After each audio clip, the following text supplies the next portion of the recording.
Hello everyone, welcome back to my second channel. Welcome back to Jack in the Books. This is going to be just a quick little vlog that I filmed because I just got back from Edinburgh. Edinburgh is one of my favourite cities. I would absolutely love to live there one day. In fact, this trip made me realise just how much I really want to call Edinburgh home at some point in my life. But the reason that I did a little trip to Scotland this week is because I graduated. I graduated from my degree, finally, class of COVID. And 2 years after my initial ceremony was meant to be, I finally had my graduation. You graduate, I gratulate. Through no fault of my own, really, like global pandemic and all that. So a lot of you know this, but I went to Durham University, which is in the northeast of England, and helpfully a very short train journey away from Edinburgh. So I had my graduation on the Tuesday. My old housemates were all graduating on the Thursday, so I stayed for the whole week and watched them graduate as well, which was just the loveliest, most heartwarming experience. Like, I feel so proud of myself, but also everyone else, because it was tough and we all made it through to the end, but we also like carried each other through, you know, so it was so nice to do it all together from start to finish. But anyway, this is a tangent. After we all graduated this week, we headed to Edinburgh for the weekend just to have a proper break, a proper celebration, and be like, we did it, and we carried each other through, like I said. So that's why I was there. And when I posted on Instagram that I was in the city, I had loads and loads of DMs from you guys saying you need to go and check out some of Edinburgh's bookshops. And so I did. I went to 3 bookstores, which I know is only scratching the surface because there are so many brilliant ones, but I had limited time, okay? And I was mostly spending my time in the pubs. So between pubs, I did manage to go to 3 bookstores, which were all so great. So that is what we're doing here today. Thanks for coming. Thanks for attending. Hope you're sitting comfortably. Grab a snack, grab a cup of tea, and let's get going. But before we go on, I wanted to let you know that today's video is very kindly brought to you by Surfshark, best friends of the channel. We love them. Surfshark is, of course, a VPN, which stands for Virtual Private Network. This is perfect if you're anything like me and you love working in public. Like, I love going and sitting in a bookstore or in a coffee shop and getting my laptop out and getting some work done. That's the best work environment for me. It would not be so good if I was being hacked. So that's where Surfshark comes in, because Surfshark will encrypt the data that you're putting onto the internet so that hackers can't get you. And of course, the other great thing about Surfshark is that you can virtually travel. You can change the location of your device. This was very handy for me recently because I had to download an app that wasn't available on the UK App Store. And so by using Surfshark, I was able to access the US version of the App Store and download it onto my phone, even though I was in the UK. Genius. You can also watch other countries' versions of Netflix, Disney Plus, anything like that. So to conclude, we love Surfshark. And if all that sounds great, I have got fantastic news for you, because you can get 83% off Surfshark and 3 free months using the code JBooks. You're welcome. Okay, editing Jack here. I forgot to mention that the link is in the description box down below. So back to the video. Sorry about that. Link is down below. Sorry. The first bookshop that I went to was called Type Wronger. Obviously, this is a play on words on the word typewriter, type wronger, and the whole store is just decorated with a bunch of typewriters. It is so beautiful inside. It's very small and quaint, but really lovely, and they had a great selection of books. The member of staff who was working in there was also so lovely, giving book recommendations and talking to people about the books that they were looking at. And I'll show you later on the book that I got from there because it's very special and I'm really looking forward to reading it. Then the next bookstore that I went to was in Stockbridge. It's like a 20-minute walk from Princes Street in Edinburgh Waverley, where the main station is, and it's a really lovely area. It gives me proper village vibes. There was a little market going on, and we also went to a pub there called the Scran and Scally, and everyone was just so talkative, so nice, so helpful. The vibes were truly immaculate, and the bookstore we went to was more of the same, because it was called Rare Bird Books, and it's basically a bookstore that sells only books written by women, where everyone is just encouraged to read and enjoy and learn from and support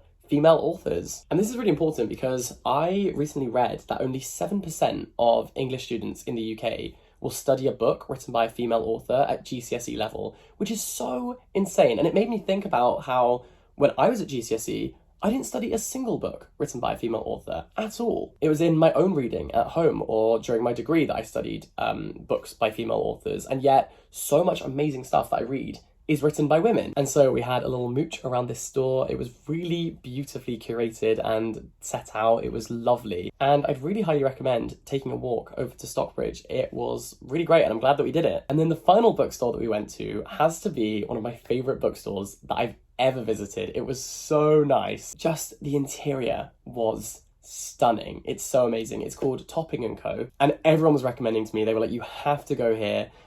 It does remind me a bit of Shakespeare and Company in Paris, in the sense that all the bookshelves are wooden, there's like ladders everywhere. But also, this bookshop was so light and airy, and there are little tables everywhere where you can go and read a book. And I just thought, if I lived in Edinburgh, this is where I would be all the time. Like, if I ever move to Edinburgh, you know where to find me. It will be in Topping and Company. And it was also absolutely enormous. I did not realise how big that bookshop would be. And it just kept going and going and going. And there's so many hidden little corners, a really diverse range of books. They had a whole section just for translated books, which was great. I literally wanted to buy pretty much the whole shop, but I did hold back.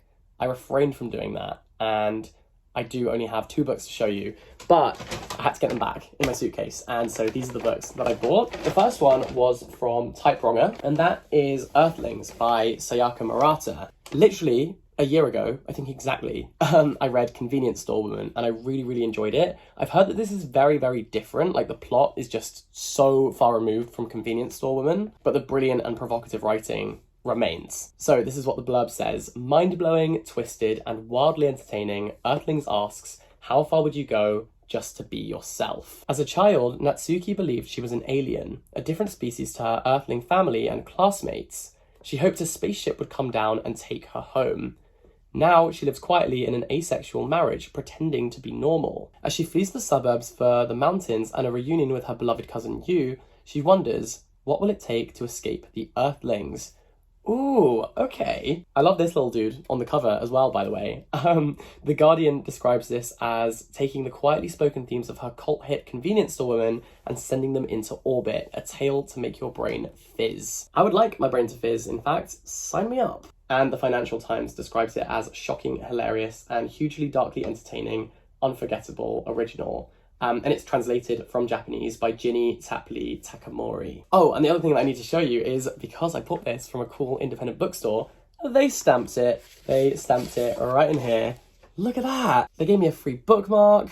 And if I can find it in here, here it is. They even gave me this little origami dragon. And that, my friends, is why we shop independent.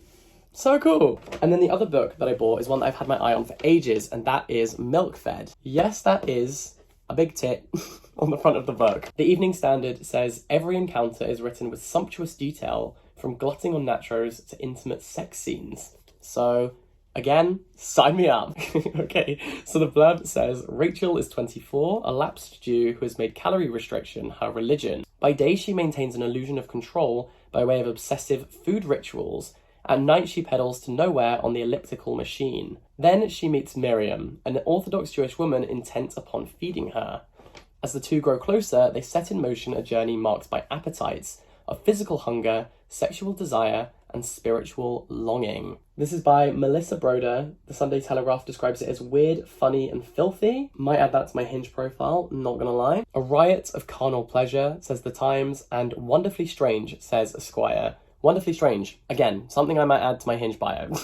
Oh, and she was previously longlisted for the Women's Prize for the Pisces. So there you go, Milk Fed, and I bought this from Topping & Co. I couldn't resist. I've had my eyes on this for absolutely ages because I'm so intrigued, and I'm really excited to read that. I did buy one other book, but I already owned it.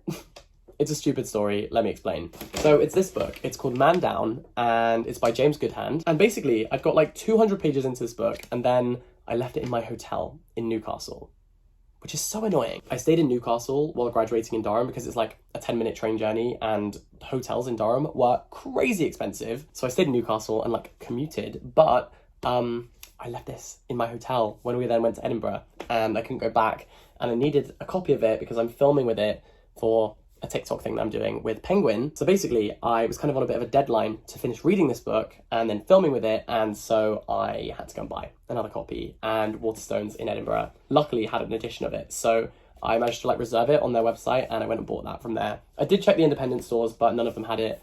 But I managed to find this in Waterstones, thank God. They did save the day. Oh, the other thing that I bought, I was just doing a little haul. It's this film camera. How cool is that? I didn't buy this in Edinburgh. I bought this the week before in Camden, which is where I used to live in London. I was just there meeting a friend, and I found a little camera store, and they were selling this. And I thought, this would be a really lovely way to capture my graduation. And so look forward to some funky film photos, hopefully coming soon, if I can work out how to develop them, and hopefully if I've taken them properly. Who knows, to be honest. So anyway, that is my little haul of books. 2 covers that are very different colours, but actually very similar length in books. Okay, I clearly gravitate towards about 300 pages, it seems. Anyways, these are both books I've wanted to buy for absolutely ages, and so I'm glad that I finally did, and I'll be taking them with me to Paris when I head back there tomorrow. So I'm sure there will be reviews coming very, very soon. But I had a lovely little trip. Like I said, I hope that it's not the last time I get to spend a prolonged period of time in Edinburgh. I never get bored of that city and all the lovely people who live there. So thanks for having me, Edinburgh. I appreciate it. I also appreciate you guys for watching this video. Thanks very much, and I will catch you next time. Bye-bye. Okay, that's one way to do it.